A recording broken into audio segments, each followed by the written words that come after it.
বিয়ের পর মেয়েরা কি সত্যি শ্বশুরবাড়িতে মেয়ের জায়গাটা পায়? এইচএসসি শেষ করার পর থেকে আশেপাশের মানুষগুলো কেমন বিয়ে বিয়ে করছিল, অথচ আমি আর মা ছিলাম বিপক্ষে। ভর্তি হলাম অনার্সে, চোখে অনেক স্বপ্ন, কিন্তু সে সময় বাবা দমেনে, বরং বছর কাটতে না কাটতেই বিয়ের তোড়জোড় লাগালো। এরপর বাবা মন মতো ছেলে পেয়ে গেল। প্রথম বর্ষের পরীক্ষা শেষ করার পর বিয়েটা হয়ে গেল। রাতের পরিবার বেশ সম্ভ্রান্ত। রাত সরকারি চাকরিজীবী, এক ভাই এক বোন, বাবা মা, ছোট্ট সংসার। বাবা এসব দেখে খুশি হয়ে রাজি হয়েছিল, কিন্তু মায়ের অনুরোধ ছিল আমাকে যেন অন্তত গ্রাজুয়েশনটা কমপ্লিট করানো হয়। আসলে মায়ের স্বপ্ন ছিল আমি শিক্ষিকা হব। আমার শ্বশুর শাশুড়ি একগাল হেসে বলল, চিন্তা করবেন না, আমাদের বাসায় নীলা আমার আরেক মেয়ে হয়ে থাকবে। আমি বৌমা চাই না, মেয়ে চাই। তোরই মানে আমার মেয়ে আমার মেয়ের মতোই থাকবে। আমরাও মেয়েদের স্বাবলম্বী হতে সাপোর্ট করে পরীক্ষা শেষ করে বিয়ে হয়েছিল বলে কিছুদিন পড়াশোনার চাপ ছিল না। মামার শ্বশুর বাড়ি, খালা শাশুড়ি, ফুফু শাশুড়ির বাড়ি মিলিয়ে প্রায় মাস 2 ঘুরেফেরা হলো। বিয়ের 4 মাস পরে যখন বাবার বাড়ি থেকে আসার সময় বই আনতে নিলাম, তখন রাহাত বলল, এবার থাক, ব্যাগ ভারী হয়ে গেছে, পরের সপ্তাহে আমি এসে নিয়ে যাব। তার পরের সপ্তাহে যখন বইগুলোর কথা বললাম, তখন রাহাত বলল, এই সপ্তাহে কাজের চাপ বেশি, আর অনলাইনে কোনো ক্লাস দেখতে গেলে বাসায় সবাই যেন আমাকে প্রয়োজন হয়। তারপর বলে বলে রাতকে দিয়ে বাসা থেকে বই আনতে পারলাম না। তখন মা আমাকে দেখতে আসার নাম করে সব বই দিয়ে গেল। ব্যাগ থেকে বই বের করার পর শাশুড়ি মা বলছিল, এত বই এনে কি হবে, পরীক্ষার আগে আনলেই হতো, আর এখন তো ফোনেই পড়া যায়। মা মন খারাপ করে চলে গেল। তার পরদিন 15 বাসায় গেলাম, আর বাসায় গিয়ে কলেজ গেলাম। একটানা 1 সপ্তাহ।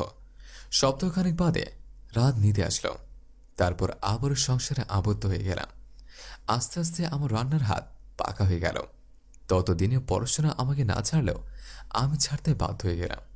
তারপর পড়ার স্বপ্ন যখন বলতে বসেছে, তখন একজন নতুন সদস্যের আগমনের সংবাদ পেলাম। গর্ভবতী, তাকে আনার যুদ্ধ করলাম। বাড়িতে ঘোষণা গেল নীলা আর পড়তে চায় না, অথচ আমাকে কখনো পড়তে দেওয়াই হয়নি। প্রতিশ্রুতি ভুলে গেল সবাই। ডাক্তার বলল আমি এক কন্যা সন্তানের মা হতে চলেছে।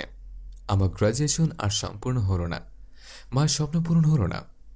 তোরই আমার ননদ, বয়সে 1 বছরের ছোট।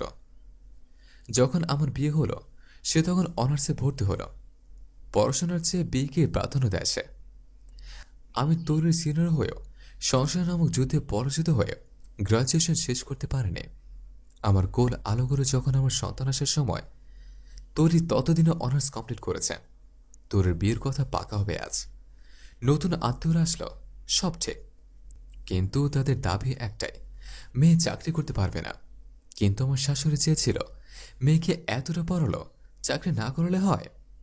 আমার শ্বশুর শাশুড়ি বলেছিল তারা মেয়েদের স্বাবলম্বী হওয়াকে সাপোর্ট করে, কিন্তু আমি তো বউ, তাই আমাকে সাপোর্ট করেনি।